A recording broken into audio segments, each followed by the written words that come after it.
Es al revés. Comunicación, redes, política, periodismo. Es al revés.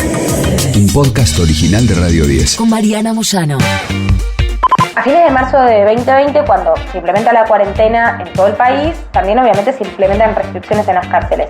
Y para hacer un poco de contrapeso con el impacto que iban a tener, porque iba a significar la previsión de las visitas, de las clases, etcétera, algunos jueces permitieron, mediante fallos, que se implementara el uso de teléfonos celulares dentro de los penales. Esto pasó en 4 jurisdicciones. La primera fue la provincia de Buenos Aires. La que habla es Lucía Cholaquian Herrera, que es quien escribió una nota estremecedora en Rest of World titulada "El teléfono es todo para mí". Por supuesto que me llamó la atención por el impacto que esa frase me genera por razones obvias, pero mucho más porque se trataba de teléfonos en cárceles, teléfonos legales en cárceles, y cómo esos teléfonos celulares transformaron la vida en las cárceles de Argentina. Inmediatamente, digamos, la opinión pública criticó esta medida con el argumento de que iba a aumentar el delito en intracárceles, etcétera, lo cual no terminó pasando. De hecho, lo que argumentan muchísimos expertos es que los celulares ilegales en las cárceles existen desde siempre. Lo único que se hace acá es legalizar una situación que sucede, y legalizándola también la vuelven más segura para los presos y las presas, para la gente de afuera, para sus vínculos familiares, digamos, como lo que pasa siempre, digamos, con muchos temas de la agenda de derechos. La legalización de cosas que ya están sucediendo lo que hace es achicar los riesgos. Era marzo de 2020, transcurría el primer brote de COVID, y Paola, que es un nombre que le pone Lucía a una detenida que no se llama Paola, pero que por respeto a su intimidad se utiliza este nombre, de 35 años, cuenta la nota, escuchó que podrían tener celulares en la celda. Celebró eufórica, festejábamos como si fuera una tremenda libertad. Tremenda libertad. Y era solo que íbamos a usar teléfonos.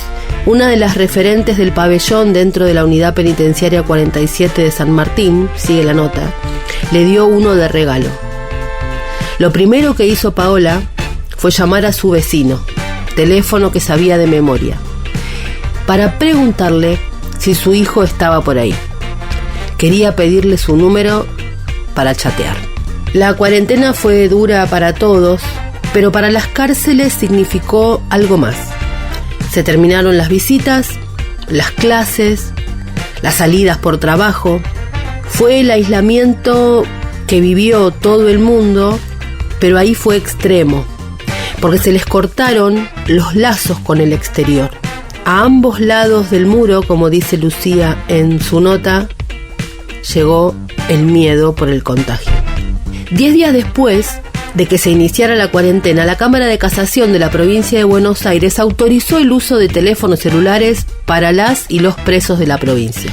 Buenos Aires tiene el mayor número de cárceles y de complejos penitenciarios y de detenidos, por lo tanto era el momento decisorio en el lugar decisivo.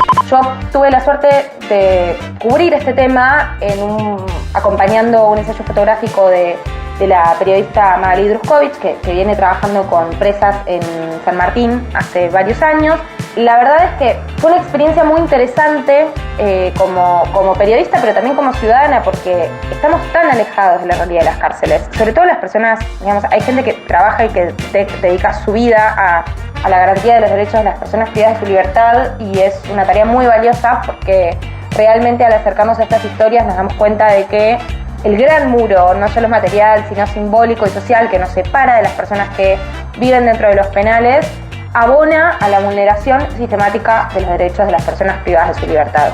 El uso de teléfonos celulares en ese sentido fue una puerta al acceso a un montón de derechos que las personas privadas de su libertad generalmente no pueden acceder, como el acceso a la educación, el acceso al trabajo, el acceso al mantenimiento de sus vínculos familiares, el acceso a la información, a la comunicación, a la libertad de expresión, a poder denunciar la violencia que viven muchas veces dentro de las cárceles, como sucedió en noviembre de 2020, El material que generaron los presos y las presas en esos motines fue sustento de cientos de habeas corpus que se presentaron. El teléfono no es solo un teléfono ahí. Acá empiezan a interactuar un montón de dimensiones de la vida social que las personas que tenemos un dispositivo celular y que vivimos en libertad damos absolutamente por sentado, y muchas veces nos olvidamos del valor y la importancia que tiene el dispositivo. Damos por sentado, nos olvidamos. Digo, más allá del ocio, más allá del uso de las redes sociales, digamos, de si el algoritmo nos domina o no nos domina. Obviamente, más allá de si el algoritmo nos domina o no nos domina, en este caso es acceso.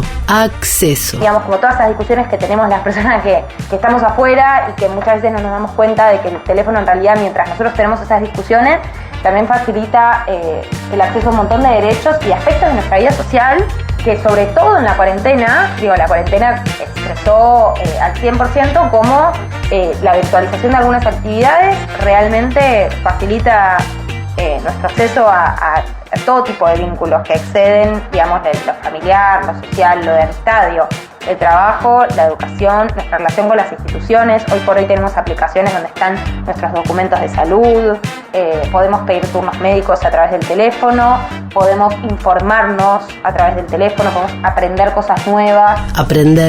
cosas nuevas. Es al revés. Claudia Cesaroni es una reconocida abogada y defensora de derechos humanos, y lo que ella explica es que la provincia de Buenos Aires es una de las únicas 4 jurisdicciones en la Argentina que ha permitido el uso de celulares en las cárceles. Es decir, que lo que ella plantea es que hay presos de la provincia de Buenos Aires que tienen derechos que otros detenidos de otras provincias no tienen. La legalización de los celulares mejoró la vida para tantísima cantidad de detenidos, especialmente durante el periodo de la cuarentena más estricta, al punto tal de que reconocen que antes se peleaban mucho más y el teléfono bajó los índices de peleas dentro de los establecimientos penitenciarios. La experiencia de acercarse a lo que vieron los presos y las presas es muy interesante.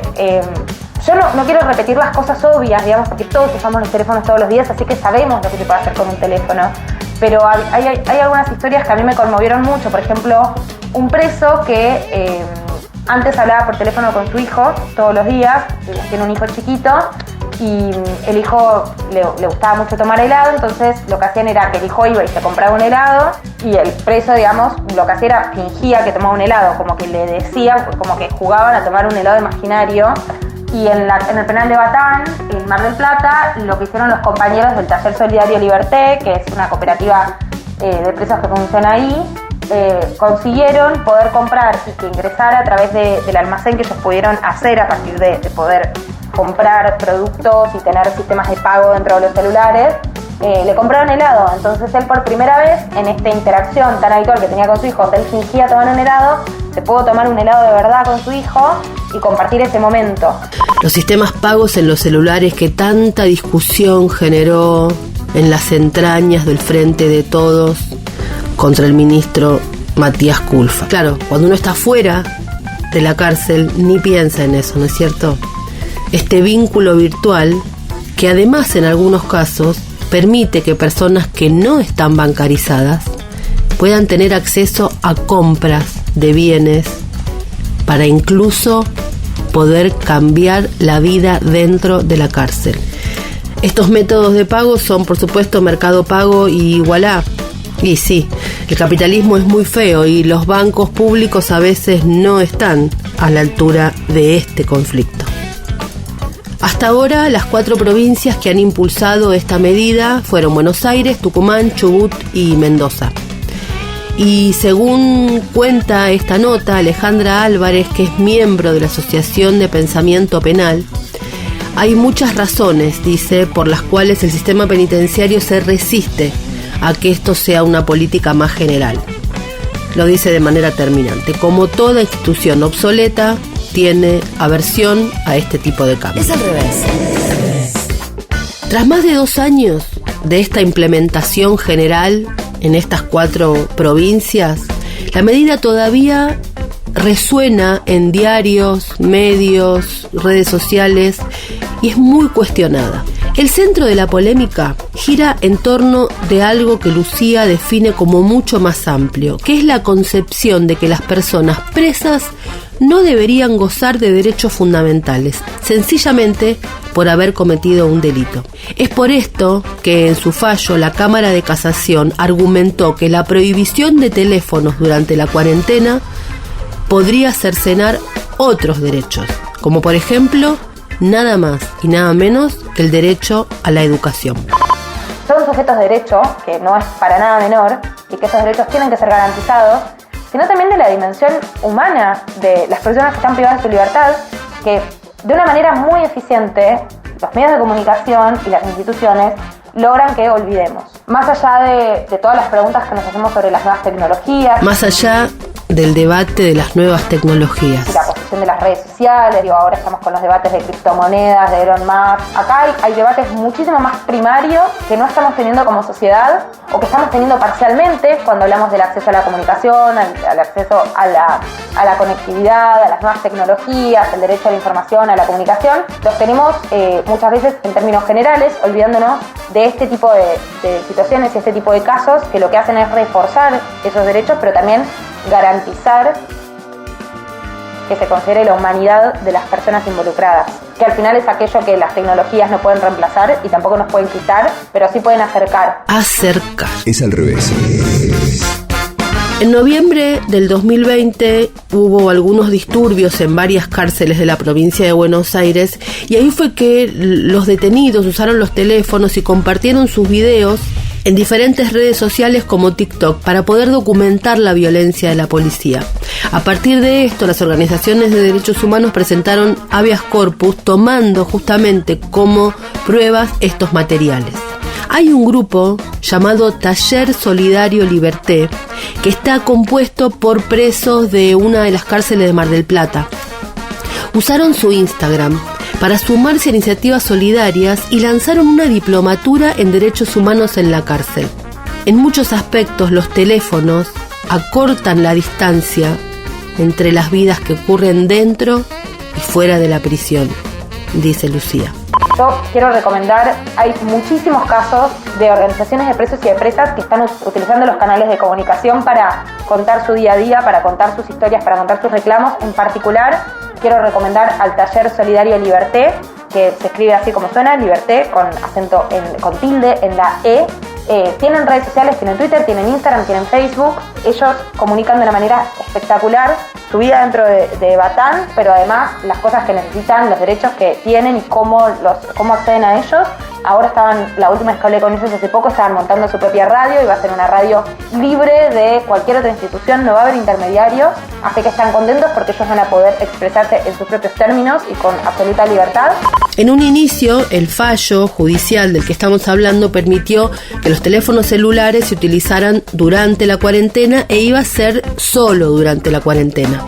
Pero a medida que se fueron levantando las restricciones más duras, la medida continuó y se sigue usando. Y a diferencia de lo que se podría pensar, los expertos en derechos de las personas detenidas dicen que los teléfonos, lejos de aumentar los delitos dentro de las cárceles, facilitaron la vida dentro de las instituciones y generaron un tipo de conducta nueva entre los guardias, los presos y los trabajadores de los complejos penitenciarios. Es decir, que bajaron los índices de violencia y el trato cambió. Cuán necesario es siempre mirar el otro lado de las cosas, ¿no? Hacer el esfuerzo y darle una vuelta. Siempre hay algo que es al revés. Escuchaste Es al revés. Un podcast original de Radio 10. Conducido por Mariana Moyano. Si te gustó, seguimos con la opción seguir. Coordinación y producción de contenidos: Sebastián Pedrón, Marcelo Figueroa, Fernando Candellas, Martín Castillo, locución, Delfina Cianamea, Mariana González, gráfica Franco Gauna. edición, Jorge de Tesanos. Nos escuchamos en el próximo episodio. Es al revés.